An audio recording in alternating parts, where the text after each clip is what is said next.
This is the Nassaumen Hockey Podcast with James Nichols and John Zella.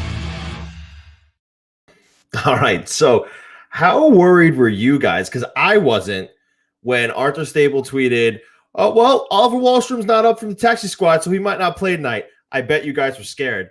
I wasn't. I was scared for my Twitter mentions and for everybody that's on that hellscape of a website. But I was kind of just thinking it was a glitch, and maybe gonna try and practice patience, which again isn't really a thing. But yeah, I mean, I guess it worked out for everybody's well-being because I was expecting to see people starting to light stuff on fire or get some support. I put nothing past this team. It would not have surprised me at all to just be like, oh yeah, Bellows just gets a game here for whatever reason or something. By the way, Joe Pantorno joined the show today. First episode of the month. So our good buddy Joe, official third member of the show. That was his voice and not mine. Or the second voice or Jay. We went in. We try to give Joe a little bit of a head start on here, the start of the show. So he's the second voice you heard. I'm a downhill runner here. I'm a locomotive. And before we start, I would be remiss in mentioning that I'm pretty sure we had a birthday yesterday. We did, yes. Good call.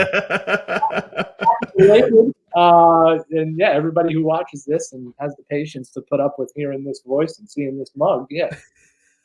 Dude, the mustache is unreal, though. Yeah, you are killing it right now.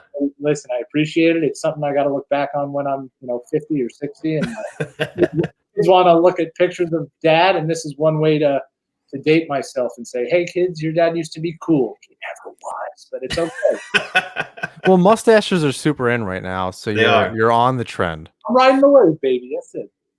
I can't grow a mustache, otherwise I would join you. But this is the best I got right here. If you're listening to the audio version of this, you'll just see that I got some stubble, and it's really not going to grow any further than this. Can't grow a luscious beard like John has. Can't grow a cool stash like Joe has. But hey, whatever. I do my own thing. So let's just roll with the punches here. And it was a big 2-9. It was big 2-9. I'm 1 year closer to 30, as everybody likes to keep reminding me. So. Yeah, 1 year closer to 30. It's not bad on this side. I keep hearing it's not bad. Everybody's like, "Oh, you're getting to the best part of your life." So I'm like, all right, I'll take everybody's word for it. I don't think I realized we're the same age. Yeah, we are. And I realized I'm the oldest member of the show. Grumpy old man. Yeah, I could have been 24 and been the most grumpy person on the show. I don't think that mattered at all. Very true. Very true. Let's get to Around the Rink, brought to you by DraftKings. You've heard about us talk about DraftKings, the leader in daily fantasy sports, and how payday can come every day by entering their contest with huge cash prizes up for grabs. This week is jam-packed with action ranging from basketball to golf, and DraftKings has plenty of ways for you to have a front row seat to all the action. DraftKings has paid out over $7 billion to users across all sports. DraftKings is also the leader of daily fantasy sports, so there is no better place to get in on all the action. Now that you know how to play, download the DraftKings app and sign up using code THPN. New users will get free entry with their first deposit. That's code THPN to get a free entry with your first deposit only at DraftKings. Minimum $5 deposit required. Eligibility restrictions apply. See DraftKings.com for details. So let's get to Around the Rink. Like I said, the PWHPA, Team Minnesota and Team New Hampshire split their series this past weekend. One of the games was played at Madison Square Garden, and the other night at Protect Ponds Ice Center in Somerset, New Jersey. That was a really cool thing that they got done to be able to play over at MSG. I actually didn't even realize it was happening. I saw a highlight on Twitter. We talked about it last week. I know. That was part of the whole thing. I know. I totally forgot. And as I'm like scrolling through Twitter, and I forgot the game was even on, I saw the puck going over the Rangers logo, and I was like, oh, that's right. We spoke about this last week, and that's on TV right now. So pretty cool to be able to tune into, and it was a good game. I enjoyed it. As soon as I turned it on, I was like, this is great. This is great hockey. It was cool to see the game with the camera angles like the NHL, at a professional level, and not necessarily in a practice rink or some small Lake Placid was cool, but it was cool to see it this kind of the same way, with the announcers and the play-by-play, and they got the whole treatment, which should be the same as the NHL anyway. But yeah, it was. But you watched it, the MSG game. Yeah. Joe, did you get a chance to see it too? I only got to see a couple of seconds. It was one of those quick, like, oh my God, this is on. Like, let me at least give it a few minutes. And then I was kind of back to my originally scheduled work day. Unfortunately, I had other games to cover. But you only cover like 25 teams. Still, I feel shame. I feel shame. Yeah, even just going back through the highlights, Brianna Decker. Oh my God. I'm glad that she's an American for Team USA's sake. Right. Because that was quite the performance at MSG. But this is what was so promising about this entire thing, how you said it was kind of getting the same treatment as the NHL. We kind of, we're on the show always and we're talking until we're blue in the face about how the NHL has to grow its game. Yeah, how about the women's game though? I mean, we kind of make a big deal of it every 4 years with the Olympics. When Team USA is playing, it's like, all right, they have our attention. Hey, these women play all year round. Right. So you know what? I mean, this is cool now that we're able to be on the show and say, hey, Brianna Decker's a stud. Like, she's damn good. Well, you know what? Hopefully, we can kind of grow the women's game to the point where these are household names. Yeah, instead of just by hockey fans or the media or things like that. I mean, there are some. I don't know if there was a Hillary Knight shot where right from the right circle, where just an absolute bomb. She seems to be one of the household names, and there's a number of them. Sure. But yeah, you definitely want it to be more household names where it's popular, and they're the ones, just like in soccer, they're the team that's good internationally, especially America and Canada anyway. Those are the teams that are winning all these championships, so they ought to get the same kind of airtime, and this is a good start. And they like we said last week, the PWHPA has the Dream Gap Tour, and they're partnering with other NHL teams, so look out for some other games as well. But it was very cool. I liked seeing that. Yeah, absolutely. So heading over to the NWHL, some news this week. The Isobel Cup will take place in late March as the league looks to finish off its 2020-21 season. Yeah, so I saw that come through, and that's about all the information. I tried to look back. I saved the tweet that said that, and I'm forgetting even who that was from. But I couldn't find much else. I tried to Google it and look into it, so I'm going to keep my my ear to the ground for that. Hopefully we can get it announced by next week, so that anyone that's interested, and they usually partner with Twitch, so it's pretty available everywhere. You don't have to worry about trying to find the channel or whatever. Not that it's that complicated, but right on your Twitter feed. Yeah, those Twitch feeds are really cool, and I was actually shocked to see how many people actually were tuning in on Twitch. I didn't think too many people were like, oh, I'm going to go to this website and tune into the game. But I saw, close to 20 to 25,000 people watching these games on Twitch. So I thought that was really cool. Yeah, it makes it. I mean, if you're going to be on Twitter anyway during the game, or you're watching an NHL game, you can just kind of have a second screen up and be able to watch that as well, which is pretty cool. It makes it accessible, which is what hockey really needs to be doing. It needs to be more accessible to more people. You don't have to worry about different things. Obviously, we want the NWHL and the PWHPA to have the widest possible audience. You don't want it to just be on Twitch because it's pretty niche, but it does offer to quite a bit of people. A lot of hockey fans are on Twitter, so that's a good partner for them to have. And you hope that they can take the next step in the future in general, both leagues, which is it. I struggle with both of them because the PWHPA exists because of that they were, I don't want to say I don't want to say complaining, but they were bringing up relevant issues with the league and the equipment and this and whatever, and so that's why this other thing was created. So giving it equal kind of time here, I think is important, and they're both promoting the game, so we want to talk about it. Yeah, absolutely.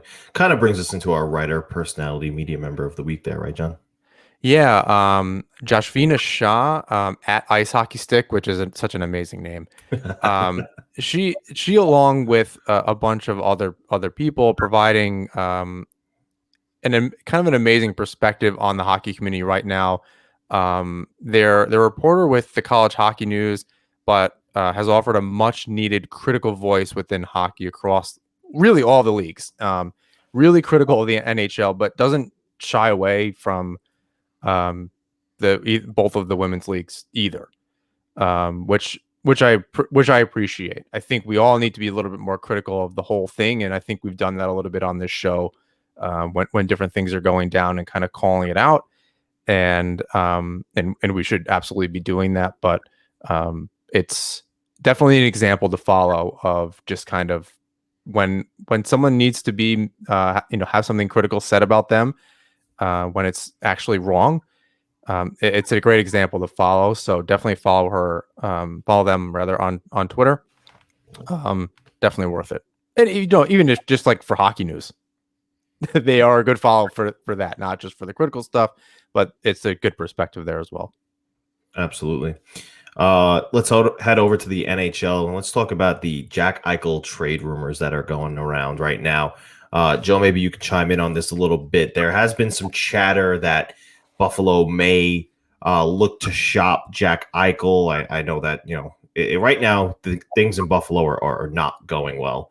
I think Jack Eichel's shooting at like a 3% rate. Taylor Hall is at like a 1.8% rate. And let's not talk about Jeff Skinner, who's shooting at a 0.0% rate. Bad times in Buffalo, indeed. Do we think that this comes to fruition? I to be honest, I could see it happening, but I'm putting it maybe at a 60-40 likelihood that it does. Obviously, frustration is running over and spilling over at some point to the fact that these rumors are kind of leaking out, that they're coming out. There are some NHL executives that believe that there is a deal that's going to get done. Old Years Islanders fans, one of the teams that we have heard is the Rangers. This noble experiment of the 1-year Taylor Hall deal and putting them with Jack Eichel and, having them set the NHL on fire just hasn't worked. And that's in part to the incompetence that surrounds them on the, on the rest of the Sabres roster in a way. It's making unfortunate financial investments in guys like Jeff Skinner, like you mentioned. And suddenly they're kind of coming to the realization that they really don't have much else. They have Jack Eichel, they have Rasmus Dahlin, and not much else to write home about. And if management does believe that we have to tear down the rebuild to start another rebuild, square one is dealing Jack Eichel to acquire that draft capital, to acquire those parts to maybe build a little bit more of a sturdy foundation instead of getting that one big piece, right, building the castle on top of it, however shaky it may be, and going on from there. So, nervy times in Buffalo.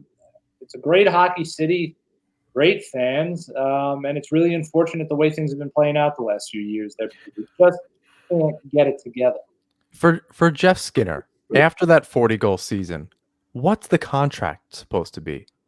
Everyone knew that he was going to get something ridiculous, and then he did. You're right. You got what was it? 8 years, $9 million a year, something like that. It's crazy. It's outrageously high, enough to forget because you want to not feel that. Right. But the guy scores 40 goals. What do you pay him then? Like, he was there on a show me deal, right? I think it was a 1-year deal after he was traded from Carolina, or is it 1 year left on the deal? Whatever it was, whether it was 1 year left or he had signed a 1 year.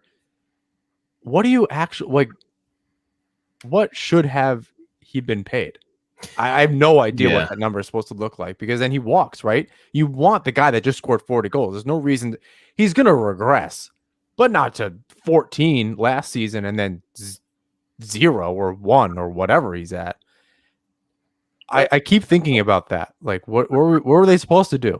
They weren't supposed to really do anything else. I mean, you have to do everything in your power to get that 40-goal guy, and because it was kind of the quieting the immediate ramifications of it, where if you let the guy go by you, then you're like, well, why the hell didn't you sign this guy? And they were thinking about the then and now. But that's going to happen. I don't want to make it seem like the NHL and GMs can just like kind of pump and dump the players, but when you see something like that, and it just shows certain organizations' ability to use analytics and be like, that's not going to happen. He's never done it before. He's not going to do it again. It's not like Lee where he had the 40-goal season, then he kind of went back down to earth at 20. It wasn't like that. And I mean, he's on fire right now. I wonder what they're supposed to do. I mean, you offer him what you think he's worth, and then he walks, and that's it. Maybe you pay him that high salary over 2 years, 3 years. But they gave him an 8-year deal, so it's like now it's even harder to move. And he's in year 2. He's in year 2 or 3, right? It's still very early in the contract, so like that's terrible. Yeah, really tough. And it's and then moving a Jack Eichel because he's quote old at 26, and by the time the team's actually good again, rewind, he'll be 30. He's 24. 24, whatever. So in 5 years, he's going to be 29. And when the team's actually good again, and then that's it. Right. Like, he's out of his prime. Right. Yeah. He's about to hit his best seasons, right? This year, next year, and the year after are probably going to be his quote unquote prime. And he's still carrying the team. Like, he's still playing really well. Right. It's a tough situation. And what's super interesting to me is in the midst of all this, supposedly Taylor Hall is interested in signing an extension in Buffalo because he's been happy there. I don't understand why. I don't understand how, but he also he's getting paid millions of dollars. I'd be happy there too. Only on a 1-year deal. He was making that money in Edmonton and where else was he? The New Jersey and Phoenix. He was making that same money. So, you would think at this point he wants to find his way to a contender. He did though find himself on TSN's trade bait.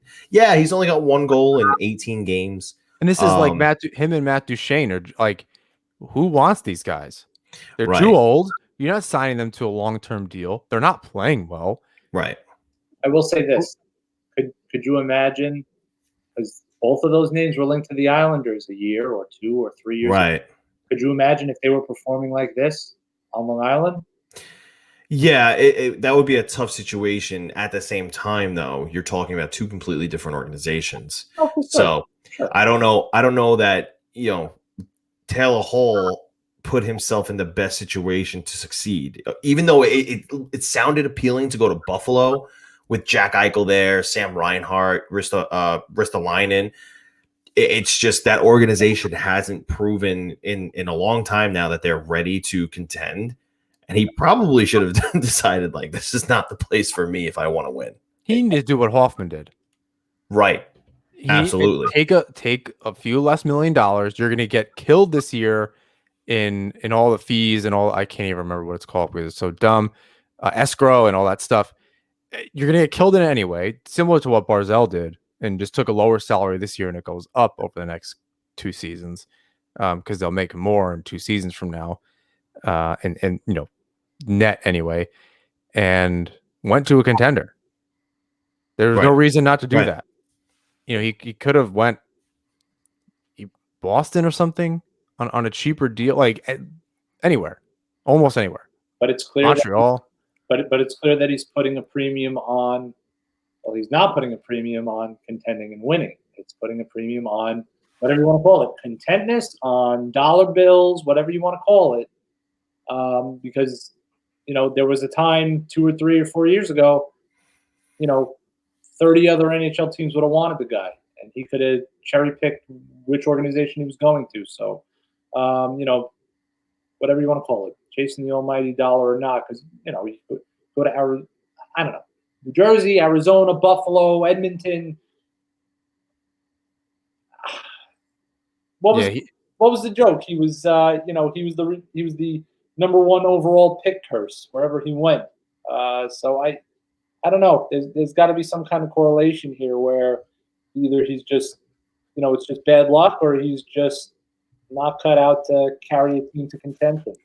Well, what I'm interested in anyway is, so he's got that big cap hit, and I know teams accrue cap throughout the year. That's why players are going up and down, taxi squad, whatnot. If he thinks he's getting traded at the deadline, he's mistaken. I don't know where the hell he's going to be able to go. Especially with those numbers now, who's going to want him? Well, he's also playing terribly, but at the same time, who can afford that? Right. And Buffalo's all of a sudden going to retain salary. Right. Even really, if they did, he's still like an $8 million player. There, it's still $6 million. Who has room for that? Really, only the teams that are at the bottom of the league right now have the cap room. So it's going to be interesting to see how the trade deadline unfolds this season, because there's so many teams who just don't have the availability to make a roster move because of the cap space. So the Buffalo situation is definitely something to monitor. Same goes for Nashville. We didn't have these in our notes, but Nashville is kind of fallen apart as well. I know that they pulled UC Soros tonight. He might have even gotten injured. I think also Ryan Ellis is injured in Nashville. So they are seemingly going to blow it up soon. It's a possibility that they've been talking about. We'll get to that a little bit later.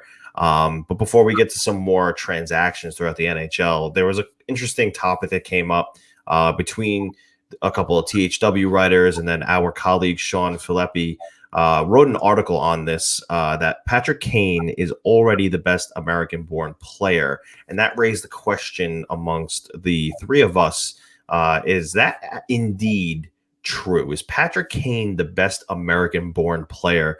Or will he be? Like, is he on track when he retires? Will he be? You have names like Mike Modano, Pat LaFontaine. Is Patrick Kane above those guys in stature, or will he be above those guys in stature? I have a hard time right now putting him ahead of a guy like Brett Hull. Right, Brett Hull, who scored, 85 goals in a season? 86. 86? Guy flirted with 750 career goals. Right. 1,400 career points. Right. But, I mean, if you look at Patrick Kane's trajectory, he's going to flirt with, the all-time points record for an American. He's only 23. You would figure he has a few more years left in the tank, and he's at 1,056 career points. And that's, again, I'm really not good at math, but that's about 340-something behind Hull, and who's the all-time American leader in points. And he's 4 games away from 1,000, Patrick Kane. Everybody from there's 5 or 6 guys ahead of him on the list of American point getters all time. And I think the closest guy to him has 70 more games played. So he's scored consistently at a clip where, we're going to look back and say, maybe he's up there. But again, then you're contending with the nostalgia factor, and then we're getting into the conversation of playing in different ages and things like that. I mean, what Patrick Kane's been able to do in today's NHL is pretty remarkable. Agreed. And still, whatever, you want to call me a 90s kid, you want to call me too nostalgic, I'm just not ready to put him over Brett Hull. I could definitely put him above Mike Modano one day. Oh, that breaks my heart. I know. That absolutely breaks my heart. It hurts. But I don't know if I can put him above Brett Hull. Thinking about it, and credit to Sean, because I poked fun at him in our Slack channel, and then he was like, read the article. So he's like, maybe I'll change your mind. And I don't want to say that he changed my mind. However, I think the difference between some of these guys is the number of cups and the Conn Smythes. Now, what the contribution to the game that those guys were a part of, unfortunately, Kane may not be able to touch. That 96 World Cup is something that helps. That was like the second miracle, of just kind of promoting the game in the United States and a second real big second wave of just doing all that stuff for American players. So that's hard, and I think that's probably what a lot of our nostalgia is tied to. Especially as New Yorkers, like the Mike Richters and all these guys, like it's hard to put Jonathan Quick ahead of a guy like Mike Richter, even if he's a better goalie and won more cups and won more games. But having said that, I think Kane will have the hardware. He's at 3 cups. He doesn't he doesn't have a. I think does he have a silver medal? Yeah, was he 2010 Olympics? Was he around? Right. Yes. So, and he's got another shot at gold. But yeah, Modano has a cup. Hull has a cup. I don't think LaFontaine did. No. So you look at the points, it's kind of in a vacuum. You're looking at regular season stats. I'm not saying you look at like guys like, you're not putting Claude Lemieux in the conversation for, best players of all time just because he was an amazing playoff performer or anyone like that. But a guy like Kane actually did do that. He scored more points and playoff runs and was, MVP of the playoffs and won the cups. And that's a pretty good argument. That kind of puts him on a different stratosphere. And it's not like Modano didn't play with good players and with Dallas. It's not like Hull didn't have an opportunity either. And Hull, in fact, won his cup with Modano in '99. Sorry, Buffalo fans. So I don't know. I don't want to do it yet. And luckily we don't really need to. That conversation's kind of happening. But I saw that and I wanted to talk about it because I think of just kind of when we grew up and thinking about those players in, America, the Keith Kachucks and the Tony Amontes and all these guys. It's kind of hard to think about that next generation. And it's even more upsetting to think that we're going to live through a second generation that we can actually remember all these players. But maybe that's a different story as we all take witness to mortality. Yeah, it's true. The American game has definitely grown and Patrick Kane is an amazing player. He could be in the conversation for best American-born player one day. I don't think it's that day yet, but I think he could get there. Definitely not ready to put him past Hull. Definitely not ready to claim him as the best yet. So, but time will tell. He definitely has the opportunity to get there. Moving on, an interesting move by the Edmonton Oilers. They claimed goaltender Alex Stalock off of waivers from the Minnesota Wild. Speaks volumes to former Islander Mikko Koskinen because Mike Smith is playing out of his mind. I think he's 6-0-0. Found the fountain of youth. Don't know how he's doing it, but he's doing it. Is he like 42? How he's old like, is he? I think he's close to, if he's not already 40, he's close. So wow. He's still kicking. He's still doing his thing. Koskinen hasn't been great, and they claim Alex Stalock. They did confirm that he's going to see ice. It's not going to be. He wasn't claimed to be a third string goaltender. So speaks volumes to Koskinen. I know they signed him to a 3-year deal. I think he's in the second year of that deal. Speaks low volumes. Right. Low volumes. So he's in the second year of that 3-year deal. And it looks like they're ready to move on from Mikko Koskinen. Sidney Crosby ends up on the NHL COVID protocol list today. So there was an interesting article that went out about it. I actually didn't get to read it yet. I look forward to reading it probably after this, and I'll maybe tweet out about it. I did see a picture, though, where he was the only maskless player taking a photo with the Penguins team. Maybe it has something to do with that. Not quite sure. It was, I think Islander fans kind of got nervous for a second because they had just played them back to back. That too, yeah. And then this happens, and then you kind of get flashbacks of the New Jersey Buffalo situation. Yeah. Luckily, though, no Islanders came up on the NHL COVID protocol list just before the game against the New Jersey Devils tonight or last night as you're listening to this. Interesting thing going on still. We talked about this a little last week, but the Florida Panthers lead the Central Division. What's going on in Florida, guys? Joe, do you even know the name of the goalie that's not Bobrovsky? Yeah, Chris. I get it wrong every time, but it's Dreger. Dreger. It is okay. It was something like that. And I couldn't remember. Yeah, I mean, listen. That's why I love the Panthers, because again, you're going to go around to a majority of hockey fans and be like, "Hey, name me 10 people on the Panthers," and they're going to be like, "Hey, I don't know, Keith Yandel and that's and Bobrovsky. Keith Yandel. How about like a Jonathan Huberdeau and an Alexander? Jonathan Huberdeau is criminally underrated. Let me tell the Florida Panthers. That's just how that works. He is so good. I watched him single-handedly win a game the other night. I think he had a hat trick. And he just the hockey IQ. He has an amazing shot. He's also a playmaker. He is the most maybe next to Alexander Barkov, the next most underrated player in the league. Those two together are unreal. They are, and I will add one of the sneakiest pickups of the offseason that hasn't been given enough credit. Patrick Hornquist with those very same fantastic. He has 18 points in 21 games. Yeah. And I mean, Anthony Duclair it's a little disappointing. Yeah, he started to pick it up a little bit lately. He scored 2 goals in his past, I want to say 10 games after not scoring in his first 15.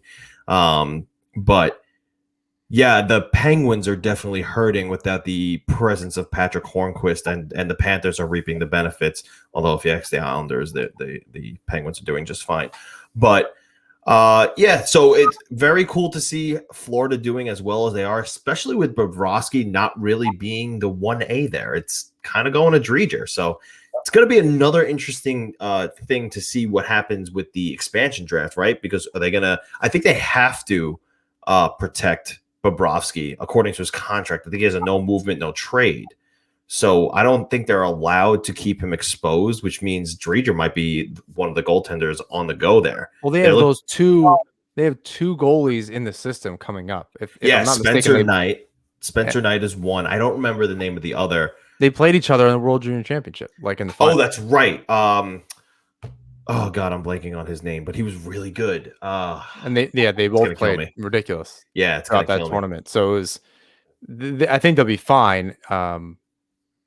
I think if Dreger gets claimed in the expansion draft, it speeds up their process a little bit. They probably thought they can kind of patch things up, and it'll likely be that teams need 2 or 3 goalies for the foreseeable future on some kind of taxi squad. This is totally unconfirmed. I don't know anything about next season and stuff like that, but it wouldn't surprise me if that was just sticking around teams going into next year, which means those third goalie positions are going to be pretty vital to fill. And you wonder how sustainable this is with Dreger. I mean, he's playing out of his mind right now. It's something like a .926 save percentage, 7-2, and his goals against is like 2.25. Yeah, it's ridiculous, and it makes me think: is it one of those situations where he's a goaltender who comes out of nowhere, kind of like Jordan Binnington, and suddenly he's a starting goaltender in the NHL for the foreseeable future, or is it just a one-hit wonder? He has a good season in a fluky year, and things return back to normal next season. Did you see the Binnington kind of lose his mind the other night? Oh yeah, he I think he got pulled. Yes. And he started skating around, like you could see he was muttering under his breath behind the mask, and he was kind of hanging out in front of the Sharks bench. He punched a couple of guys on the way to I think he fake hit somebody on the way. He fake hit Erik Karlsson. He nudged a couple of guys, and I listen. I've heard, and you can obviously tell he's got a swagger about him, and he's got a little bit of a heat to his brain, and he. I don't know. He's got a couple screws loose, apparently. So, what do they say to play goalie? You kind of have to be. I want to use the right terminology here, but you maybe have to be a little reckless. Yeah.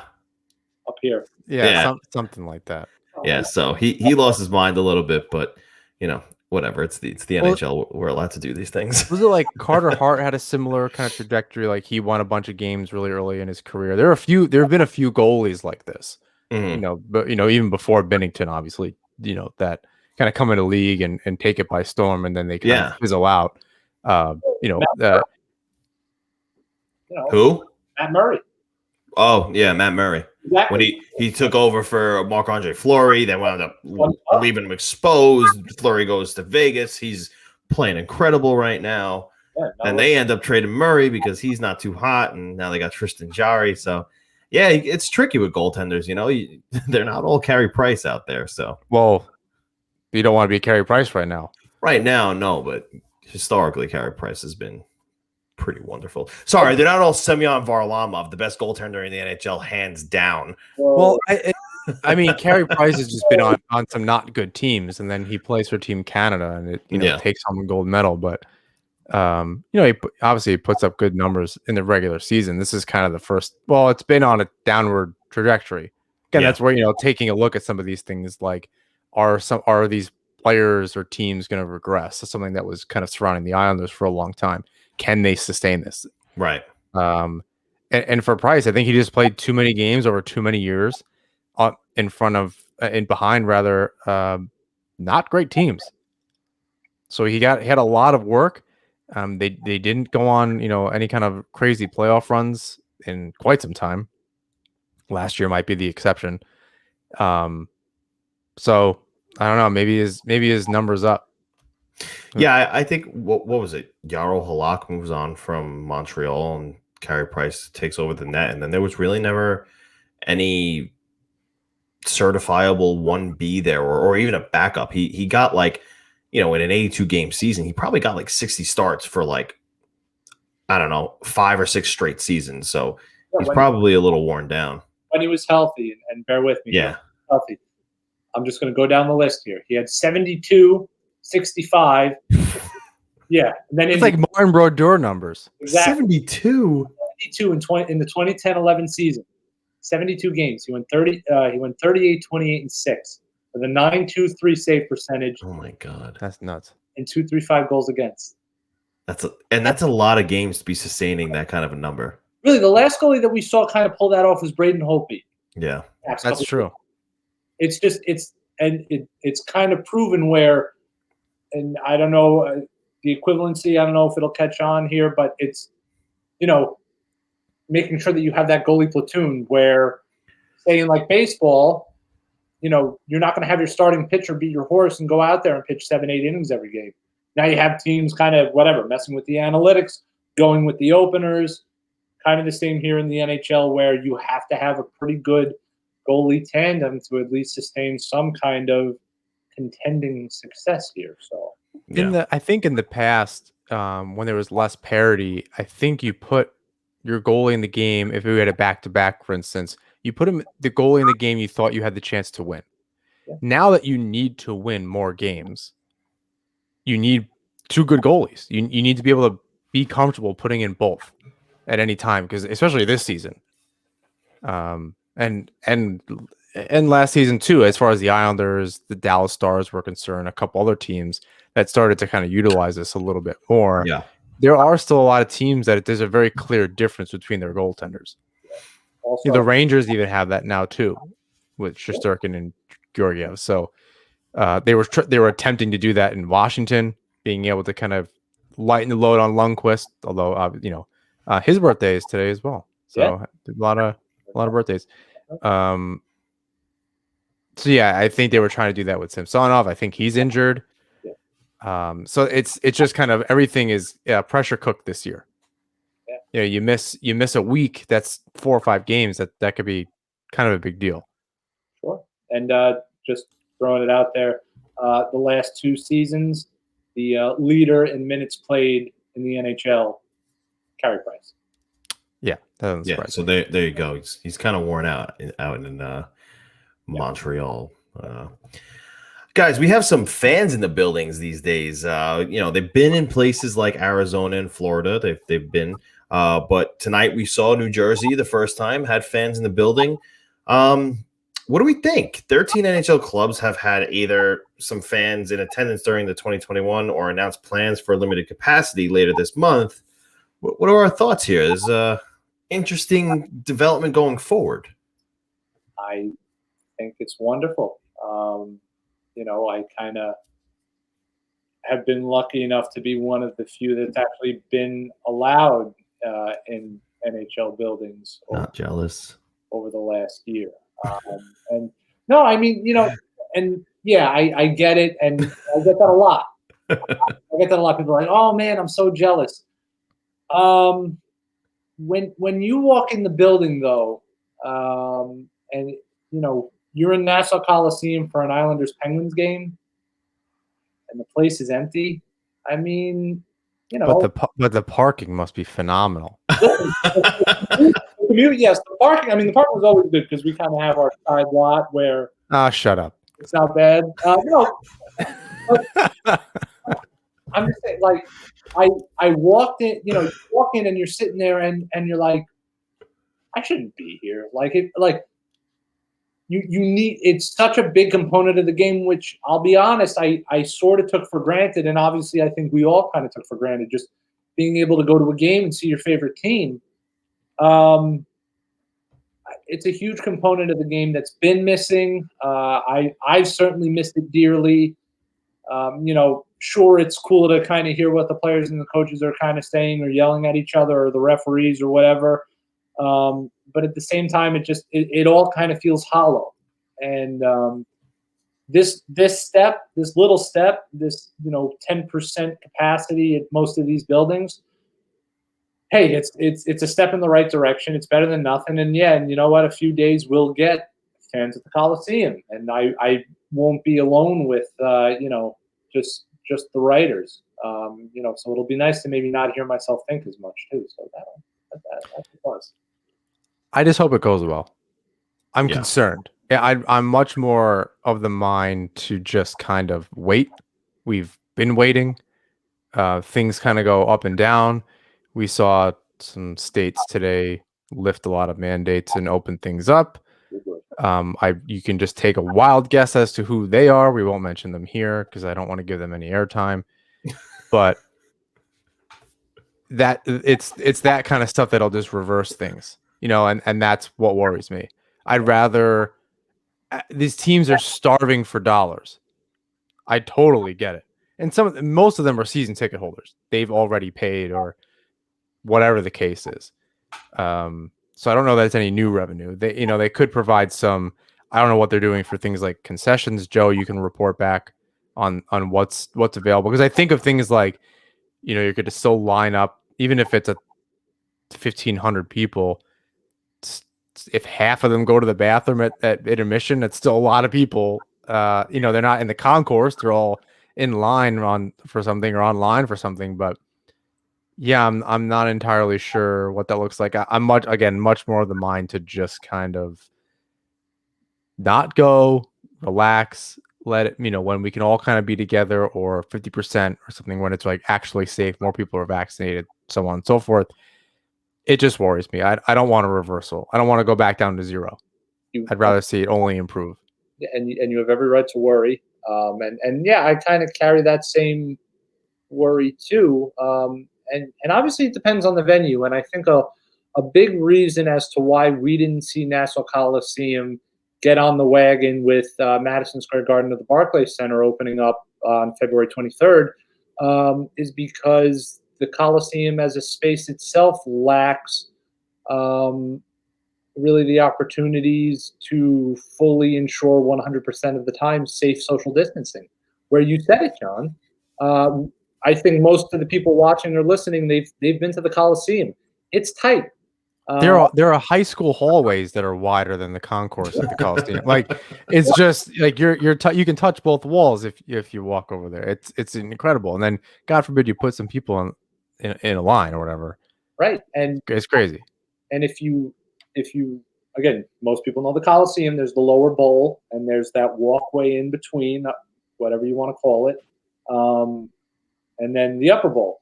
And they have the media seated in this walkway. Now, obviously, we're going to be sitting there, and there's going to be fans walking by us, and we'll be using the same bathrooms. And yeah, you know what? I've spoken to a few writers for the team who have expressed their reservations of even going to the building if they aren't vaccinated. And you got to see, and I'm sure there are going to be protocols in place where fans have to safely enter, and there's no getting up from your seats unless X, Y, and Z. But again, the Coliseum is a pretty tight space where you really can't avoid anybody, even if you wanted to. So yeah, that's one of my big concerns. And listen, I'll be honest, it is a concern of mine. As much as I do want to see fans in the building, and as much as I just said that I missed it, at the same time I have to, put the health of my family and my loved ones into consideration here. So there's no right answer. I feel like, as it's been for the last year, and it's been mind-numbing. But yeah, we'll see how it goes. There's been less numbers as of late between player positives. It was a rough start, and now more recently things have been going well. So we'll see how it goes. Hopefully the numbers stay lower. But let's move over to On the Island, brought to you by Ranch Dressing, because why not, right? For some reason, before we get into this, I don't know if you guys saw our tweet, but we appreciate the 5 stars from I Like Ranch Dressing. That is the person's name. They also put the subject as I kind of like ranch dressing, and then made a comment, I like ranch dressing, in a review of the Nassaumen Hockey Podcast. Again, we'll take the 5 stars. We appreciate it. We also enjoy ranch dressing. Yeah, Joe, it depends on for what. Right. Right. I'm not gonna sit there and if I'm having a salad, say I'm gonna take ranch because I prefer other things. But if I'm having some carrots, yeah, I'll dip some ranch. Sure. That's great. I know a lot of people are big on ranch on pizza. It's not my style. That's wild. That is kind of wild to me. But thank you for the 5 stars, Ranch Dressing. We appreciate you. So we did. So it wound up being a conversation on Twitter for a second. It did. And then we were going the Hockey Podcast Network, some of the guys, and we're all going back and forth. And I made a joke and included like this. It was like it screamed that like ranch dressing or like Newman's Own could be the sponsor for the Minnesota State Hockey all hair team. So I tweeted that as a joke, and then Newman's Own Foundation liked the tweet. So I went to the guys. I was like, I got us a sponsor. Congratulations. I opened the door. I don't know what else to do here. You got to hit them up. And so I thought it was funny to do that. It depends on what. If you're doing some wings, obviously blue cheese is the way to go. Yeah, I'm not a blue cheese guy. I'll throw that away every single time. What do you do for wings? Either eat the hot sauce that's on it, or I'll do ranch. I'll do ranch too. Man, I think there's some people that'll disagree with that. We might lose listeners, not for my crazy stuff that makes you irk a little bit, but maybe for that. If I had to choose between ranch and blue cheese, ranch. Whoa. Yeah. Whoa. 2/3 of this podcast right now is sitting on Team Ranch. I feel like it's classic blue cheese and. But like at the end of the day, I know what blue cheese is, man. Cheese isn't supposed to be blue. Like it's not moldy cheese. Joe's making some really good points here, Joe. I don't know. Maybe it's just like a cerebral thing where I can't do it. But then again, cheese in general, if it shouldn't be the blue thing that bothers you. Just think about what cheese is. That should just or. And then at the end of the day, we are talking about sticking pieces of fried chicken down our gullets. Yeah, I couldn't tell you the last time I had a chicken wing. Yeah, but it's not neither here nor there. I feel like hot sauce and blue cheese go together. That's kind of where my thought process is. We're taking too much time for our sponsor, Ranch Dressing. I didn't make a graphic for this. No, we didn't make one. It was kind of impromptu. I really should have though. Ranch, like you that much. That's it. All right, let's talk about the Islanders' February, since it is now March. It was a good February, Pittsburgh Penguins aside. The Islanders went 6-0 versus all opponents not named the Pittsburgh Penguins, and then 2-2-2 against said Penguins. Only 4 losses in February, 2 of which they got a point out of. So overall, yeah, it was a good February. Oliver Wahlstrom has been a revelation. The shot, the goal, man, I said this last week. He is the sniper that we've been waiting for. And what's amazing to me is that he is doing this with just a tiny bit over 10 minutes a night on the ice. I mean, that shot tonight against Arundel, I mean, that was a freaking snipe, and he did it while moving his feet. This kid has been a welcomed addition to this team. I would like to see him get a few more minutes. I mean, keep doing what you're doing. I wouldn't change the gosh darn thing. Yeah, maybe. I mean, sure. I mean, the refs swallowed the whistles tonight. We'll talk about the game a little bit later. But I want more power play time for him. That shot off of feet from Barzell he'll score 45 goals a year. I'm calling it right now. Yeah, we talked about that in the chat a little bit. Yeah, we did. I'm a little bit lower on that number. Yeah, you are. No, come on, not you, John. Oliver Wahlstrom has been a revelation. It's been a good couple, about 2 weeks now. He's been very strong in his, I think, 15 appearances at this point. But he's been coming more of well-rounded as of late. 6 points in a 5-game point streak as it stands. So good for the kid. Good things coming for the Islanders' future. That also features Ilya Sorokin, who's proving his worth. He gets another shutout after 12 days of rest from his last shutout, back-to-back against the Sabres. Am I correct? It was the Sabres, and then, 12 days later, it was the Penguins. Right, Sabres and then the Penguins. That's why you're here, Joe. You're the professional. Yes, you are the professional. I am just the amateur who does all the talking. And there was some chatter that he was going to get the start tonight against the New Jersey Devils. It ended up going to Semyon Varlamov, who played an excellent game.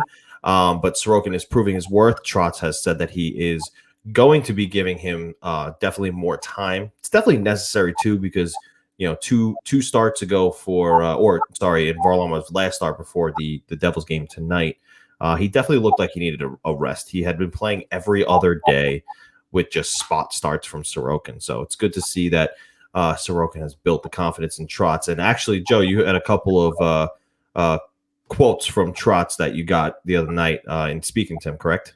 Yeah, and it was going right along those same lines where obviously he's not going to the well often when it comes to Sorokin, but at the same point, he is noting that, with every passing minute, he looks that much more comfortable and that much more of a natural, which, again, a lot of Islanders fans obviously expected when he came over here, the much anticipated arrival of him. And, those first 3 games were a little concerning for a lot of those fans who liked the panic button earlier than expected.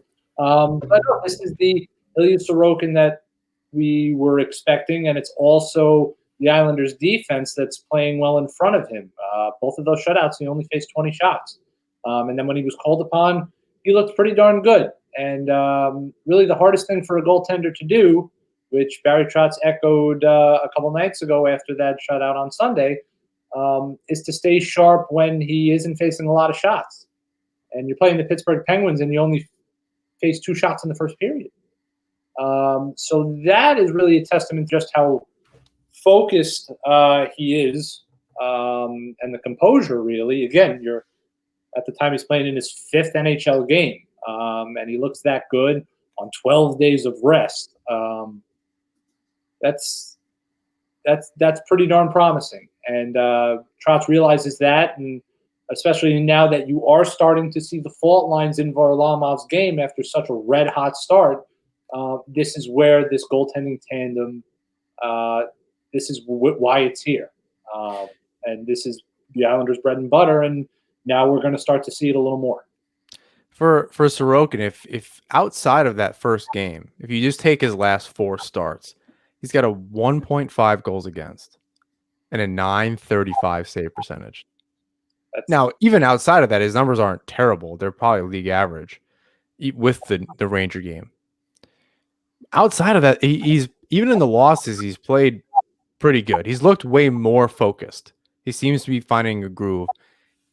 He will get some playing time in March. I think Trotz said as much. There's 2 sets of back-to-backs. I think so, yeah. So I can't imagine he's just going to get 2 games this month. That seems a little crazy. Out of 16 games, that seems nuts. Something tells me he'll get more games than that, and something tells me at least 2 of them will be the Sabres. Just get him out there against them, and they, he has their number. So collect the points and continue to play well. He might get 2 games this week. Really, with the way that the schedule's kind of coming out, and the way Trotz has been talking, where again today he said that he considered starting him Tuesday night or last night, whenever you're listening to this, against the Devils. Decided to go with Varlamov. And he said that he's going to start carving out time for him. And again, I don't know. The schedule's pretty condensed over the next 4 or 5 days, where it's a game Thursday and then a back-to-back over the weekend. So I mean, could I see him getting 2 of those games? Absolutely. Yeah. And they're at their both afternoon games this weekend, noon and 1 o'clock. Yeah. So I forget if what time is on which day this weekend. I think with Varlamov tonight, I early on in the game, I kept a close eye on the fact that he looked a little off in the last game. He fell down, and things like that happen. That's not a big deal, but he looked shaky following that. And I liked that he was himself tonight. Nothing looked off to me at all. Yeah. So I liked that, and that was probably Trotz saying, go in there, get comfortable again, get your rhythm back. If you felt a little something, shake it off, get the rust off. This is a team you can do that against. Although they've played really tight games, the Devils have played tight games against the Islanders, and they wind up winning, and that's good for Varlamov to kind of get back in a groove and not feel like he has anything hanging over his head. Yeah, so 3 games coming up against the Sabres. I wouldn't be surprised to see if the goalie situation looks like Sorokin for the next game, then Varlamov, and then Sorokin again. Quite possible. We'll see what happens. But some interesting things going on with the goaltending situation right now. Jacob Skarek actually gets called up to the taxi squad. Corey Schneider wound up having to take a leave of absence. It was a bit of a question as to why. Nobody really knew what was going on. And then it was later revealed that unfortunately Corey Schneider's nephew, Theodore Hedstrom, suffered and passed in a house fire. So the Islanders and the Devils tonight taped up some sticks with red tape in solidarity and paying homage to Theodore. So thoughts and prayers with Corey Schneider's family. We're terribly sorry for your tragic loss. Moving on, let's dissect Michael Dal-Colle a little bit. He showed some really good stuff early when he came off the injured reserve, kind of got banged up, went back a little bit, came back off the injured reserve again, playing well. No points, but he's playing well. Up and down between the second and third line, more recently with the third line playing with Peugeot and Wahlstrom. What do we think of his play so far, or through the couple of games he's been back since the injured reserve stint the second time around? I don't think the fact that he's quiet and not on the score sheet means that he's playing poorly. He's not a liability. No. I wouldn't say that he's driving offensive play, but as we've said on the show, I think a couple times since he's been kind of elevated into a more consistent role, is that he's giving his line mates room. And that's fine. In the third line role, in what he's doing, I think that's all that you can ask of him, and that's exactly what he's doing. He back checks. He knows where he's supposed to be. Trotz trusts him, and he's going to get a bounce. You want him to be like a 10-goal guy. That would be perfect. Everyone forgets about. I mean, you want him to be more than that because of just his accolades as a junior hockey player. But I'll take what we have. A consistent third line with 2 players that can score. I don't know. He seems like he's fitting in, and it's not about Herb Brooks' quote here. It's not about the best guys; it's the right guys. Yeah. So he's the right guy on that line, and the other 2 guys, Wahlstrom's that other guy that seems to have plugged in pretty well. And I don't know. I think people are giving him a hard time just because of the points. His underlying numbers are really good.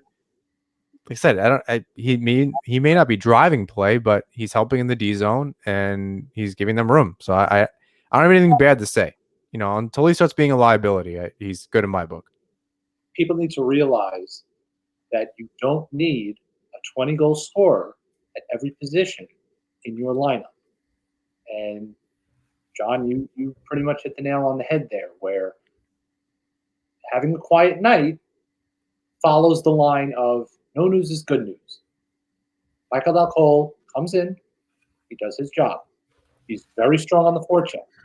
As you see, Jean-Gabriel Pageau and Oliver Wahlstrom are able to keep up this offensive production because they have a guy like Michael Dal Colle just going in and skating around with his hair on fire. That's what you need. You need personality guys. You need grit guys. You need glue guys.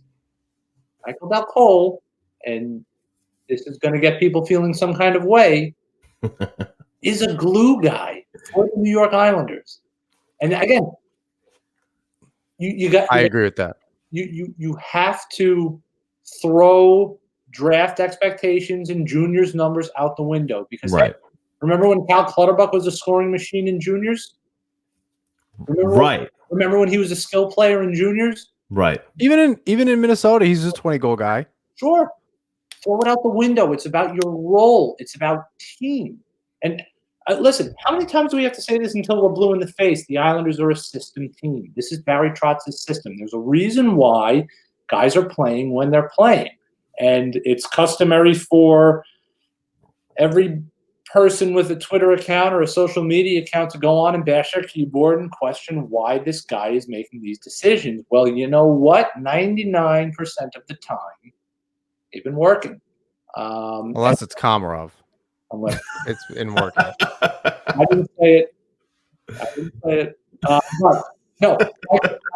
Look, I mean, you clearly see where the organization holds him now. It's super clear that he's not held in any kind of esteem unless a player is injured.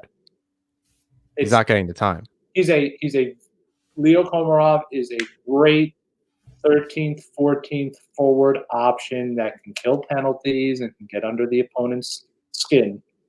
And that is all I will say about Leo Komarov. He played well in Clutterbuck's role. He did. Again, not a liability, limited minutes. You saw Pageau go out there the same as and Martin actually got the time, if I'm not mistaken. Martin remained on the line, and Komarov was not out there. Right. I feel like I saw that at least once. You did. So it's that's telling as well. Yeah. But again, just to sum it all up, Michael Dal Colle, good for the Islanders. What I will say is the difference between a guy like Dal Colle, who's been quiet and off the score sheet, is not the same as Nelson and Bailey being invisible out there, and then turning the puck over and making bad passes and so on and so forth. Right. That's different. And that's where, are they defensive liability? No, but their expectations are different. They're on the second line, and Beauvillier is just dragging them, kicking and screaming. Nelson's showing it here and there, but Bailey is just saw a couple lazy plays tonight. And that's what gets Islanders fans just revved up and kind of screaming about him to get off the team, because he makes a bunch of bad plays that are really, really noticeable, and that just sticks in people's heads. And I'm one of those people sometimes.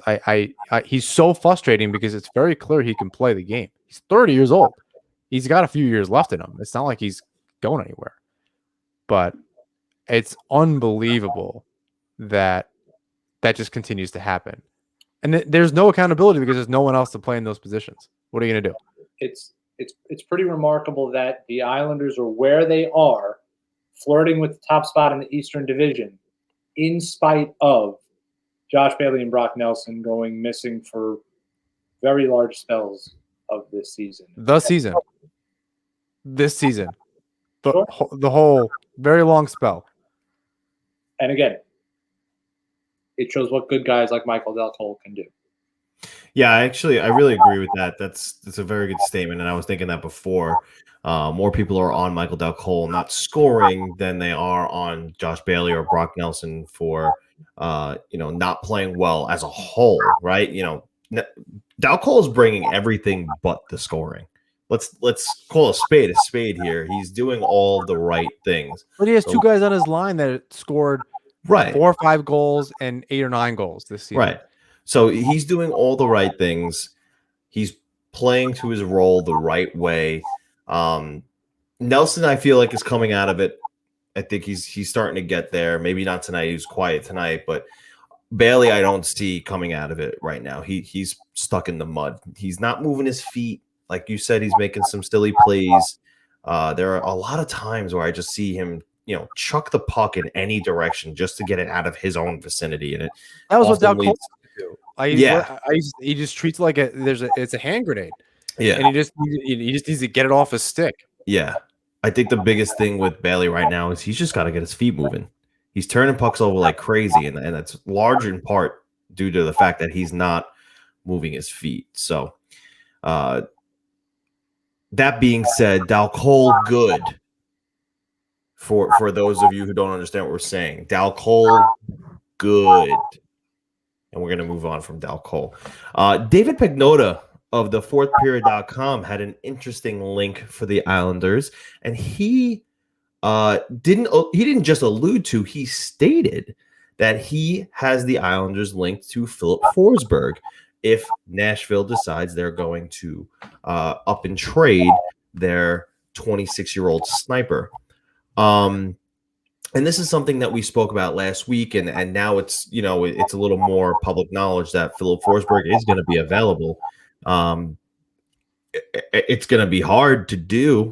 He makes about $6 or maybe closer to $7 million a year. I think he's got 1 year left on that contract. But I mean, hey, if the Islanders can get it done and Nashville's willing to deal, how do you guys see this getting done? Joe, I'll start with you. What do you think? Listen, I personally, I'm on the fence about the entire thing. Philip Forsberg is obviously a scoring talent, and he would certainly provide a boost. But he's a center, and the Islanders are they're in pretty decent shape down the middle. And again, it's understandable where the link is coming from, because at the end of the day, you say that, and we all say that, well, the Islanders need to score more. I get that. I do. But we've also seen the Islanders kind of practice this abundance of caution on the market to ensure that they acquire the players who are exactly their guys for the system, a la J.G. Pageau. And I'm going to be honest, I haven't been able to watch enough of Philip Forsberg to really say that he can definitively be a good or not a good fit. However, if you are going to mess around with possibly tweaking the chemistry, tweaking the locker room, if you get a guy like Philip Forsberg, you're probably going to put him where? Your second line center? Is that something that we could agree on? Well, I think he'd play the wing. He's a winger. Play the wing? Is he a winger? He's a winger. He's a first line winger. He's a left wing sniper for the Predators. Let's see. Everywhere I go, everywhere I see him listed as a center. Now, haven't watched him enough. Haven't seen it. If it's a winger, it's a completely different story. Where, okay, you know what? There is more of a space for him to kind of come in. And again, you put him on the first line next to Matthew Barzal. You're able to move Anders Lee down to the third line. Everything kind of works itself out in a way. And then all the good things we just said about Michael Dal Cole kind of get. No, but again, what is the price for a guy who's averaging, I'd say, 26, 27 goals over his last 5-6 seasons? What is the price to pay for a guy who scores that amount under a normal system? He's going to come into the Islander system and probably see a decrease in goals scored. It's just the way it is. What's the price? And it's only for a year of his right. His services. And then you have to worry about him re-signing. I mean, but after giving up assets to a team that desperately needs them. And what is the price? The Predators are obviously going to go into hypothetical negotiations with the Islanders, understanding that, okay, this is a team that needs scoring. Oh, we can hold out and we can see how much we can squeeze them for, whether it's a first or a second round draft pick, whether it's a Kiefer Bellows, whether it's Odie Wild, something along those lines. Where is it worth it? Again, personally for me, I don't know if it is, unless there is the opportunity of a sign and trade being on the table. Then it becomes a completely different conversation. Then I don't think he can renew until after July 1st. And there's a problem. So right, you have to be in your last year of your contract to sign an extension. It's the virtual agreement of a handshake agreement, and that's fine. Right. So, again, it's a lot of intangibles that kind of go into it. Sure, I think Islanders fans would love a guy like Philip Forsberg, just in terms of name recognition, in terms of, and I'm putting in air quotes here, sexiness. That's a pretty big boost for your first line wing, if you can truly be that winger. Because again, I haven't watched enough of Nashville Predator games. I worry about the assets for sure. I just want to remind everybody on the show here what we talked about earlier about what did we say about Taylor Hall? Nothing good. Nothing. What did we say about Anthony Duclair? Nothing good. And we were big proponents of him in the offseason about acquiring him. And maybe he does something differently with the Islanders. But there's a point to this. These guys that fans and we even want or think that the Islanders should acquire aren't doing that well. Jay, what did you just say about Oliver Wahlstrom 10 minutes ago? He's what we've been waiting for. I don't know what. Then what are we doing? What are we giving up assets? This isn't the year. I think I said this last week. This isn't necessarily the year to do that. To give up assets when you can make a run. It's a matter of just trying to get out of the East Division. If you can find your way out of that first round in the East Division, make the playoffs, do your thing. They actually have a shot. I don't know what the seeding looks like after that.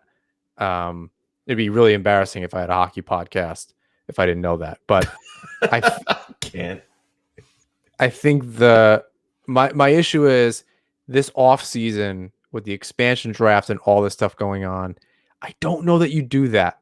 I think we had this conversation. Maybe I said that exact same thing last week. I just, again, echoing Joe's point about the assets, and then you might also lose. We think it was devastating losing Devon Taves this summer. We got to make hard decisions. We may not have the option. Now, I will say this: if for some reason Cizikas is not back, that's we have a Cole Bardreau. There's a Otto Koivula kind of waiting in the wings. It is interesting. If there's a long-term plan there, the thing, if Forsberg comes on, you got to think Cizikas is gone. And that's tough for that line, even if it was just, again, if it was, it's going to be Martin, Cizikas, and Komarov next season, or whatever combination, that would still be effective. It's not Clutterbuck. I have a feeling Clutterbuck's injury is going to catch up to him, and that he maybe, again, this is based on absolutely nothing. My hunch is that he doesn't come back next season. Maybe, yeah. He's been too off injured this year. He said at the beginning of this year, his fingers and stuff. They may go through a very similar Johnny Boychuk situation with him.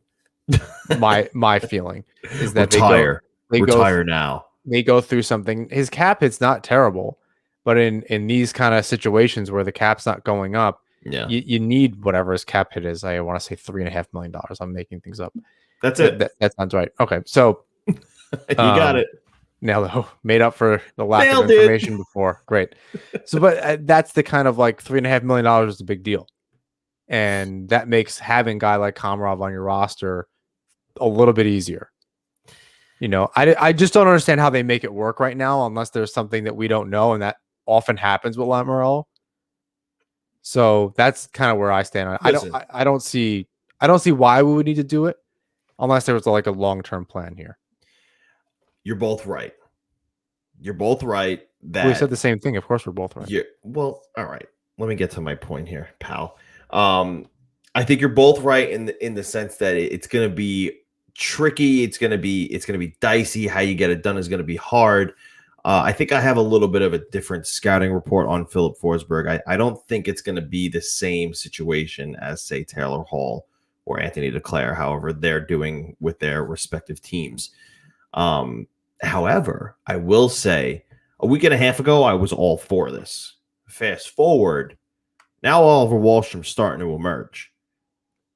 His presence to me, and you guys can tell me if you agree or disagree, his new emergence makes the appetite for that kind of a player on the trade market. It doesn't make me feel like we have to go out and get a guy like Philip Forsberg. It doesn't have to happen. On the flip side, I will say just because they have one guy who can score in Oliver Wahlstrom doesn't mean that they can't get another guy. Yeah, but you have a Pajot.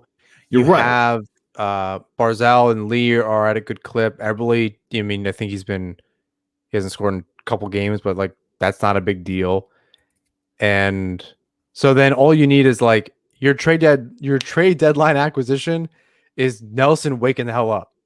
You're right, but how many years in a row have we said, oh, our trade deadline acquisition is somebody coming off of the injured reserve, is somebody that we got coming through the pipeline? I'm not but it is saying this year. Like it actually I know is happening this year. And Nelson will turn it on. He's not just gonna score on the power play occasionally. I know. You're right. But if a player like Philip Forsberg becomes available, you have to at least do your due diligence to check in to see what he's going to cost.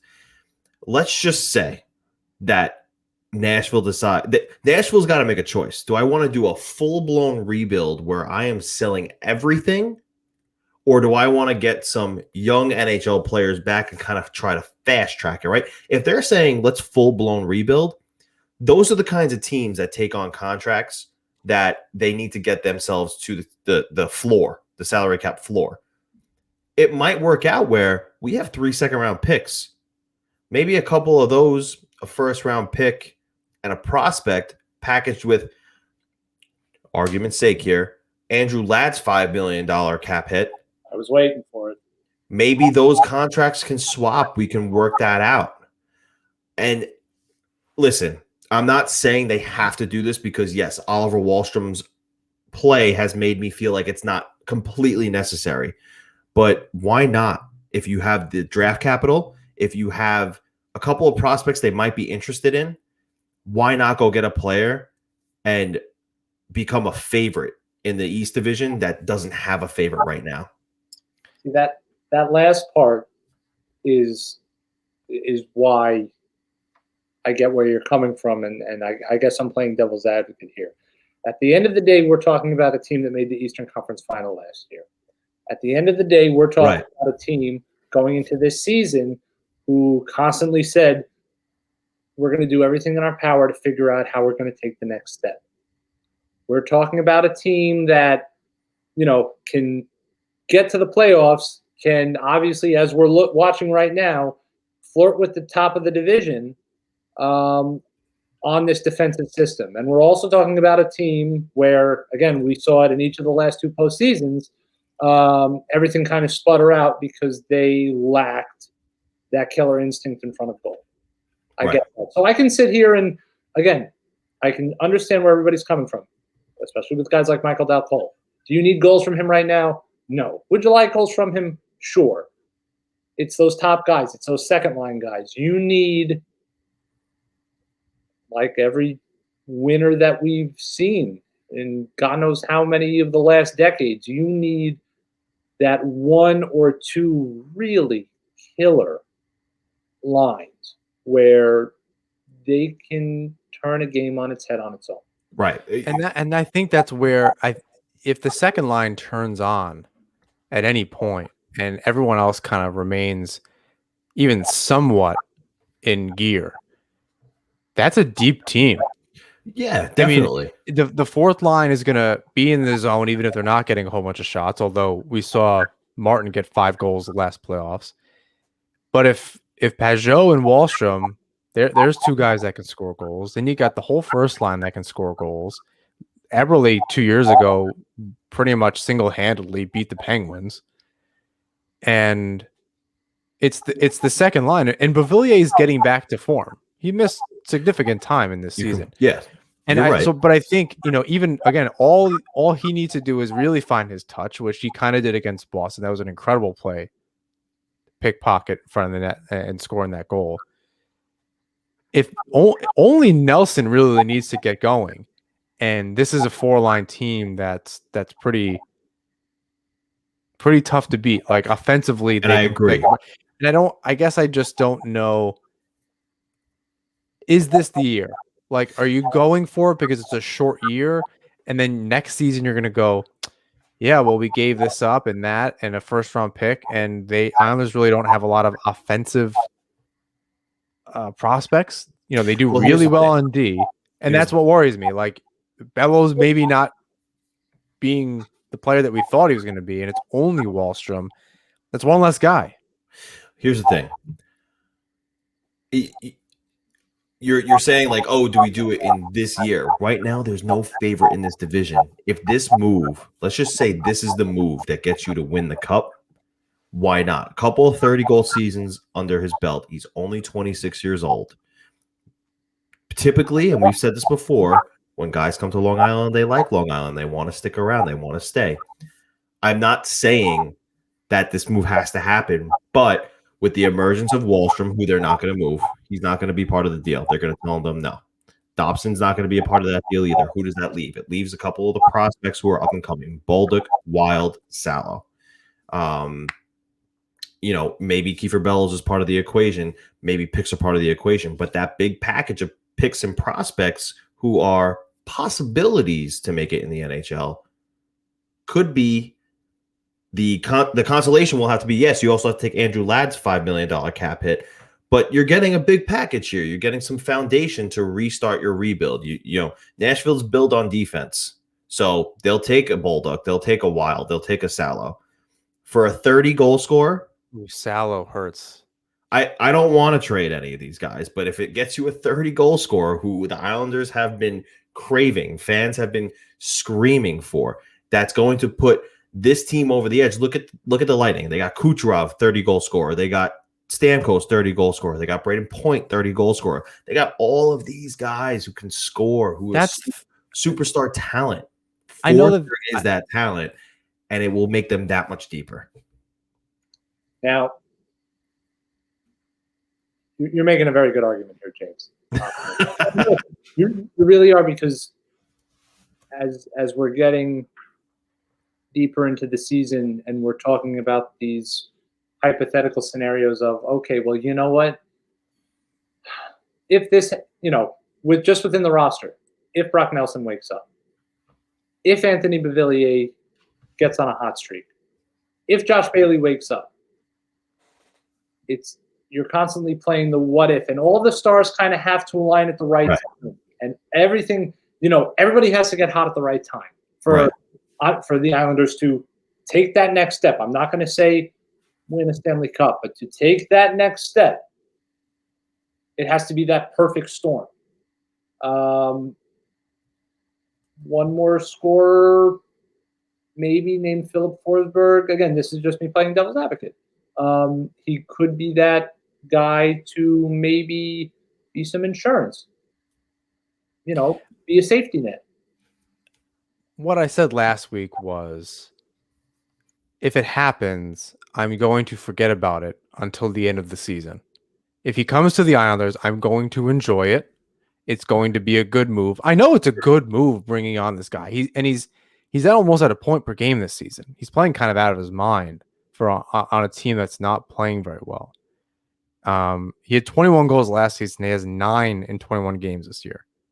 He had 21 in 63 games. That's ridiculous. Now, if they're playing run and gun kind of bullshit hockey, then yeah, that's going to happen. And it doesn't mean he's playing very well. He's just scoring on defensively anyway, which is important. And that might be what it's definitely what Lou and Barry are looking for. And that's why I continue to go back to this question: who is the right kind of guy? I don't know enough about Forsberg's game to say he would fit in well. I didn't about Pajot either until you kind of see the highlight package and kind of what he did in his career, and see, oh wow, he's kind of the guy that they really needed to play in all situations, mostly in the defensive zone. He is the Islanders Fogo guy. Face off, get off. You saw it tonight. And then they iced the puck and then had to do another face off, and then he got off the ice. But you win some, you lose some, I guess. And so he's the right guy, and he happens to be a really good player. I don't know enough about Forsberg. On paper, yeah, you want a guy that's going to score a point a game for you, and Right. hopefully he has another 15. If they trade for him tomorrow, can score 15 more goals this season for you, and then help you in the playoffs. But yeah, I forget about it. I don't worry about the prospects right now. I think about, just like last year's playoff run. They can go for it. I'm looking at it just right here. Yeah. I will just end it with this. Forsberg, Barzal, Everly. Yeah, that sounds nice. Your second line. Lee, Pajot, Wahlstrom. Woo! It's awesome. It's hot in here. It's all. Oh, it's hot in here. I don't know man. that you uproot the first line. You don't uproot the first line. You put a sniper where a sniper belongs. Lee is leading this team in scoring. I know. What do you? I know. I'm not necessarily just playing devil's advocate. I just. I'm not saying anything. I'm not saying anything. But all I'll say is a big body like Anders Lee can certainly clear space on a third line and score goals. That's what I'm saying. That third line of Lee, Pajot, and Wahlstrom. Oh my God, you got the scrappiness of Pajot getting you the puck. He'll pass to Wahlstrom, he'll shoot, and if the puck doesn't go in, Anders Lee will just clean up the rebound. It sounds like a match made in heaven to me. I know he's doing swimmingly on the first line, but I've said for a long time I think he'll benefit from less minutes. That's his style of play. I don't necessarily want to move him, but if you get a guy like Philip Forsberg, you kind of have to move him. We'll see what happens. Let's talk about the Islanders-Devils game tonight. Islanders win a close one, 2-1. No score until the third period. It was kind of a first period was the Islanders game. Second period was the Devils game. Then the third period, the Islanders broke it open on a sizzling shot from Oliver Wahlstrom, skating, moving at the speed of sound, and then he finds top cheddar past Arundel. Beautiful goal. Goal number 2 goes to none other than Anders Lee on the first line, banging home. I think was it a rebound or was it his own wraparound? His league leading, his team leading 10th goal. 10th goal. Yeah, let's pump the brakes there. I think Austin Matthews is scoring at will. But yeah, it was not the best game. That is the overstatement of the season. You know what it was? It was Lou Lamoriello's past versus Lou Lamoriello's future. It was ridiculous how. All right, I'll say it. It was a boring game, and I know we're not saying that word around here, but it was a boring game. Regardless, they came out with the W. Varlamov deserved the shutout. He didn't get it. But what is it with backup goaltenders that the Islanders say to themselves, Yep, I'm not going to show up tonight. This isn't the one. Not for me. This is kind of the pitfalls of the schedule and the division that the Islanders are playing, because this was their third game in 4 nights. So obviously, I mean, legs are going to be dragging, and it's going to take some time just to find those legs. But at the same time, you're coming off a stretch where you've seen the Pittsburgh Penguins, 4 times in 2 weeks. You're seeing the Boston Bruins. I get it. And you're on the road. I don't like to use the term playing down to your opponent, because the Devils are a pretty talented hockey team. They do have some talent, but at the same time, you saw a looser Islanders team. You saw a team kind of get away from those fundamentals. And they do that. They do. And that's kind of my problem. That's an article that I hopefully will be published later this week on the Hockey Writers. Is the inconsistency is going to kill them. In March, it's make or break. Beware the Ides of March. We will know if this team is going to do some damage. They'll have another month or so after that, but we're really gonna. I'm considering mid-March to be like American Thanksgiving, where they say like these are the teams. I really think that the separation that they can do in the next 2 or 3 weeks is going to be monumental. Yeah, there's no reason why they can't claim 8 points this week. No reason, in my opinion. I think it's just a matter of doing it against the right teams. They need to create the biggest problem with only taking 3 or 4 points and making that a 3-point game against the Penguins this last weekend is that there's just not the separation that they need there. And then when they play Philly a bunch of times in the middle of the month, that's also going to determine something huge for where they're seated or where they are in the division, especially because Philly has a couple games in hand. So they absolutely need to win those games. So it's a matter of beating the right teams at this point. You're going to lose to the Rangers. Fine. Lose the Rangers. It's not a big deal. It's the teams in and around you that you really need to make sure that you're, they stole a point maybe. Oh, really, the Penguins stole 2 points from the Islanders. I thought they played a much better game than the Penguins did on Saturday.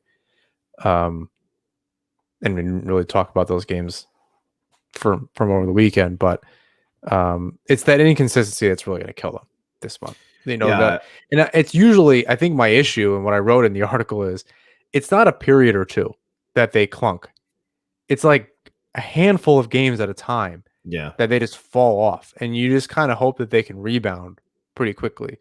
Very rarely they rebound. Usually they kind of sit. Yeah, and I feel like more often than not, I see it happening against the backup goaltenders or the struggling teams in the league. Like, I don't know if this stat blew my mind when I heard it earlier today, but do you guys remember that game against the Devils earlier this year in which Scott Wedgwood completely blanked us out? That was his only win this year. That blew my mind. And now he's the third string goaltender. He's not even a part of the conversation. He's not even the tandem between Blackwood and now Aaron Dell. So I don't know. I hope to see that not continue. We got 3 games against the Sabres this week. We all know that they're not anywhere near the top of the league. They're struggling to collect points themselves.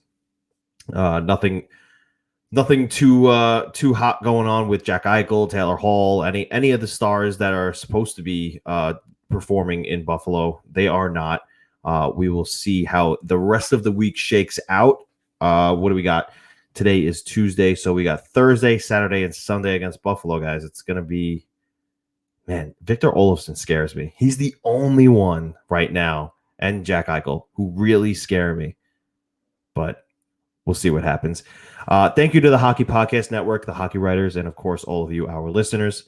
Please rate, review, and subscribe whenever you listen to or watch the show. You can follow us on Twitter and Instagram at Nassaumen Hockey and find our work at the Hockey Writers. You can find Joe at Joe Pantorno on Twitter and for a wide variety of sports coverage, including the Islanders at AM New York.